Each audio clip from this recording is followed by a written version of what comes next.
ஓம் ஆதிமா சிவசக்தி போற்றி. ஓம் நமோ நாராயணாய. அனைவருக்கும் வணக்கம்ங்க. உங்கள் அனைவரையும் இந்த 202வது பதிவு ராம ஜென்ம பூமி ராமராஜ்யம் ஸ்ரீ ராம தர்பார் வழி என்னும் பதிவில் சந்திப்பதில் நான் மிக்க மகிழ்வடைகிறேன். நான் சித்தர் கீதா, மதுரையில் இருக்கிறேன். நான் 15 ஆண்டுகளாக அம்மன் ஆதிமா சக்தி மற்றும் ஆதிசிவன் மூலமாக சைக்கிக் ரேக்கி எனப்படும் உயர்ரக ரேக்கி சிகிச்சையை செய்து வருகிறேன். செய்வது அனைத்தும் அம்மன் தான். சித்தர் என்று கூறப்படுவதும் அவர்கள்தான். நான் அவர்களின் கருவியாவேன். எவ்வாறு செய்து வருகிறேன் என்பதை அறிமுக விளக்கம் என்ற குறுவீடியோ மற்றும் ஆரம்பகால பதிவுகளில் நீங்கள் பார்த்து தெரிந்து கொள்ளலாம். குமுதம் பக்தி மற்றும் ஆன்மீகம் இதழ்களில் குணப்படுத்திய வியாதிகள் மற்றும் சைக்கிக் ரேக்கி பற்றிய விவரங்கள் விளம்பரங்களில் தொடர்ந்து வந்து கொண்டுள்ளன. இப்போது நாம் பதிவுக்குள் செல்வோம். 2024ஆம் ஆண்டு ஜனவரி மாதம் 22ஆம் நாள் முகலாய மன்னர் பாபரின் தளபதி மிர்பாகியால் ராமர் பிறந்த இடம், அதாவது ராம ஜென்ம பூமியில் கிபி 1528ஆம் ஆண்டு கட்டப்பட்ட பாப்ரி மஸ்ஜித் என்ற மசூதி, அது ஏற்கனவே இருந்த ராமர் கோவிலின் மேல் கட்டப்பட்டதால் ஏற்பட்ட பிரச்சனைகளுக்கு ஒரு முடிவு வந்தது. புதிதாக கட்டப்பட்ட பாலராமர் கோவிலில் குழந்தை ராமரின் கண்கள் திறக்கப்பட்டன. பிராண பிரதிஷ்டா, அதாவது உயிரோட்டம் செய்யப்பட்டதால் அந்த தெய்வ திருவுருவின் கண்கள் அதீத ஜொலிப்புடன் மிளிர்வதை பலரும் கண்டு பணிந்து வணங்கியிருப்பீர்கள். ஆனால் முக்கியமான ஒன்று பெரும்பாலோர் கண்களுக்கு புலனாகவில்லை. அதற்காக சமீபத்திய மகான் அகத்தியர் ஜீவனாடியில் அகத்தியரே அது குறித்து விளக்கியுள்ளார். இங்கே தாமே ராமர் விருப்பத்துடன் வந்து தங்கியுள்ளார் என்பதே அது. கிரக சஞ்சாரங்களால் இந்த ஆண்டு நிகழப்போகும் பேரிடர்களை சமன்படுத்துவது, மக்களுக்கு அதன் மூலம் நன்மை செய்வது அவரது குறிக்கோள் ஆகும் என்றும் தெளிவுபடுத்துகிறார்.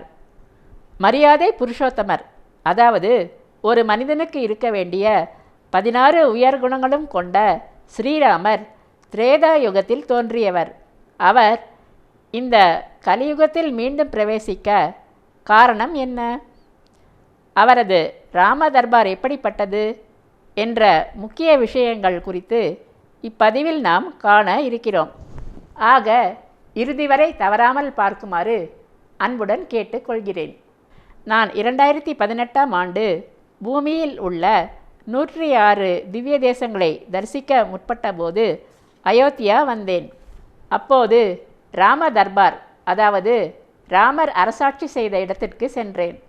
சிறிய கோவிலான அதனுள் ராமரின் பட்டாபிஷேக காட்சி நீங்கள் இப்போது பார்ப்பது நடுவே சிலைகளாக வடிக்க பெற்றிருந்தன. ஒரு புறம் ராமர், லக்குவன், சீதை அன்னையின் சிலைகளும் மறுபுறம் ராமர் சீதை சிலைகளும் காண பெற்றன. அரண்மனை அதை ஒட்டி இருந்ததாகவும் சமையல் செய்யும் அறையாக இது இருந்தது என்றும் பின்பக்கத்தில் காட்டினார்கள். ராமர் பிறந்த இடமான ராம ஜென்ம பூமியில் ஆயிரக்கணக்கான போலீசார் மற்றும் இராணுவத்தினர் குவிந்து இருந்தனர். கடுமையான 3 அடுக்கு பாதுகாப்பு சோதனைகளுக்கு பின்னர் நீண்ட வரிசையில் பல சுற்றுகளாக சுற்றி சுற்றி இறுதியில் மிகச்சிறிய பாலராமர் 1949ஆம் ஆண்டு அங்கு அகழ்வாராய்வின் போது கண்டெடுக்கப்பட்டது. இப்போது கருவறையில் புது பாலராமர் சிலை முன் வைக்கப்பட்டுள்ளது. அந்த சிலையை தரிசித்தோம். பின்னர் வெளியே செல்லும் வழியும் எங்கோ வேறு புறத்தில் இருந்தது. சரையு நதியானது மிகப்பெரிய நதியாகும். அங்கு புனித நீராடிய பின்னரே கோவிலுக்கு சென்றோம். மிகப்பெரிய நதியான அதில் படகு சவாரி உண்டு. பெரிய பாலம் குறுக்கே கட்டப்பட்டுள்ளது. ராமர் தனது தம்பியர் மற்றும் நெருக்கமானவர்களுடன் இந்த ஆற்றிலேயே இறங்கி மறைந்து தனது பூத உடலை விட்டு வைகுண்டம் சென்றார். அப்போது அவரை பிரிய மனமில்லாத பெரும் மக்கள் கூட்டமும் அவருடன் இறங்கி நீரினுள் சென்று மறைந்தனர் என்று இராமாயணம் கூறுகிறது. மேலும் ராஜ்யம் என்றால் ராமராஜ்யம் போல் இருக்க வேண்டும் என்றும் அதன் பின்னர் வாழ்ந்த மக்கள் கூறுவது இயல்பான ஒன்று ஆயிற்று. அப்படி என்ன அந்த ராமர் அரசாட்சியில் சிறப்பு என்பதை இப்போது நாம் பார்ப்போம். மன்னன் எவ்வழி குடிகள் அவ்வழி என்று கூறுவார்கள். பண்டைய காலத்தில் கூட நமது தமிழக மன்னர்கள் மாதம் மும்மாரி பொழிந்ததா என்று அமைச்சர்களை கேட்கும் வழக்கம் இருந்தது.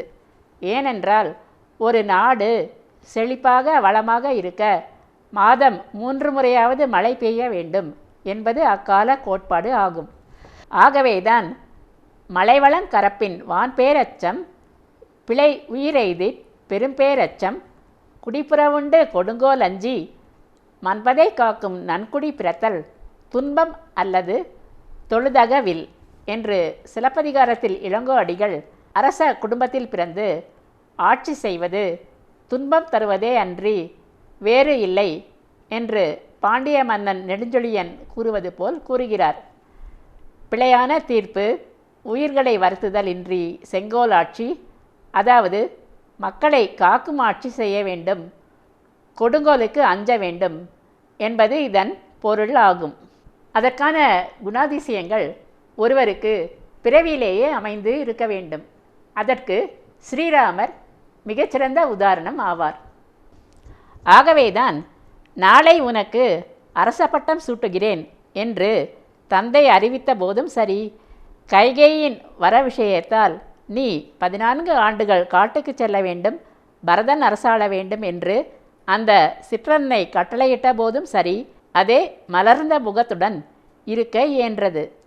அண்ணன் தம்பியர் 4வரின் ஒற்றுமை, பரதன் ராமரின் பாதுகைகளை அரியணையில் வைத்து கட்டாந்தரையில் படுத்து குடிலில் தங்கி ஆட்சி செய்தவை அனைத்தும் அந்த இஷவாகு குலத்தினரின் உயர்ந்த குணத்தை, பெரியோரை மதித்து அவர்கள் கட்டளைக்கு கீழ் நடக்கும் பண்பை காட்டுகிறது. குகனோடு ஐவரானோம் என்று ஓர் சாதாரண ஓடக்காரன் செய்த சிறு உதவிக்கு தன் 4வருடன் சேர்த்து சகோதரனாக ஏற்றுக்கொண்டது ஏற்றத்தாழ்வு ஏதும் இல்லாத ராமபிரானின் சமநிலையை காட்டுகிறது. சபரி என்ற முதிய பெண்மணி தான் ருசித்து தந்த எச்சில் பழங்களை சிறிதும் லஜ்ஜையின்றி சாப்பிட்டது அவரது புரிந்துணர்வை, சிறிதும் தான் என்ற அகம்பாவம் அற்ற தன்மையை காட்டுகிறது.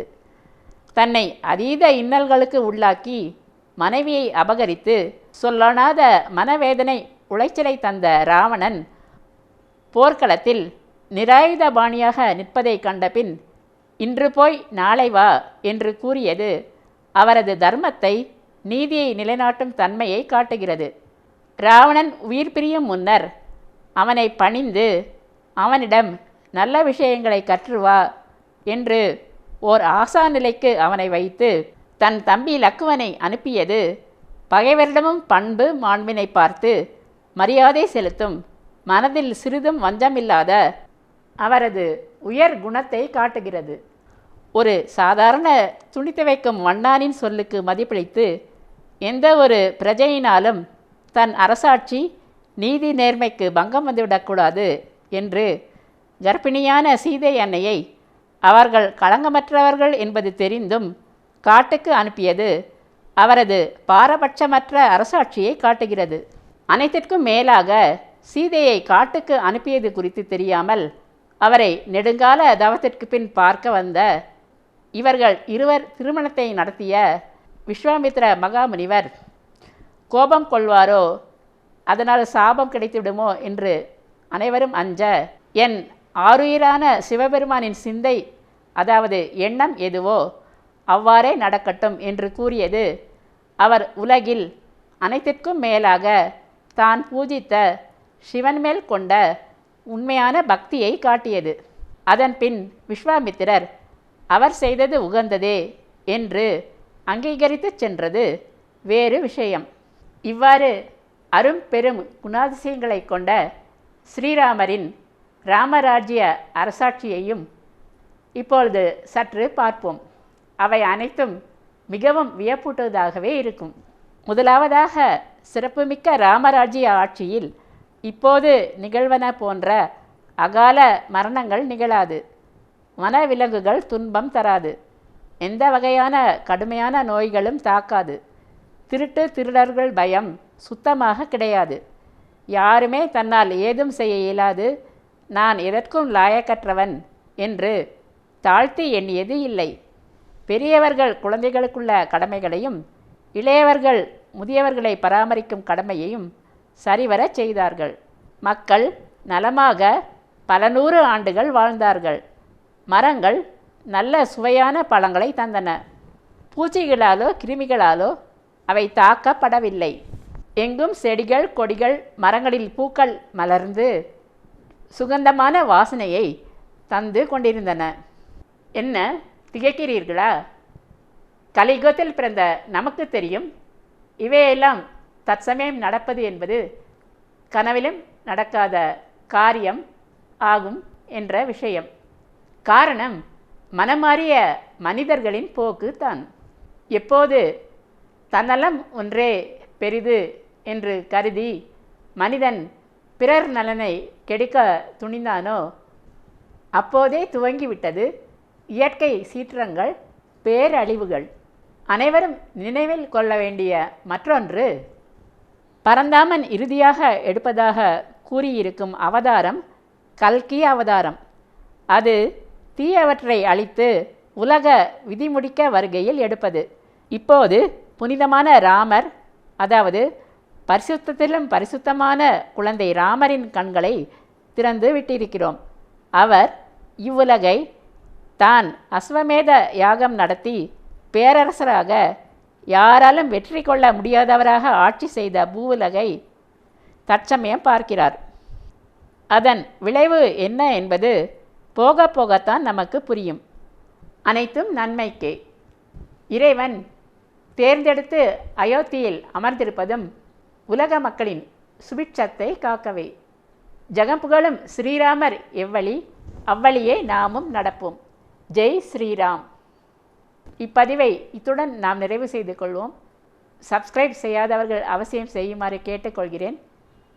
மேலும் கேஸ் விஷயமாக என்னை சந்திக்க விரும்புவார்கள் கீழே வரும் தொலைபேசி எண் 0452420851 என்ற தொலைபேசி எண்ணில் தொடர்பு கொள்ளுமாறு கேட்டுக்கொள்கிறேன்.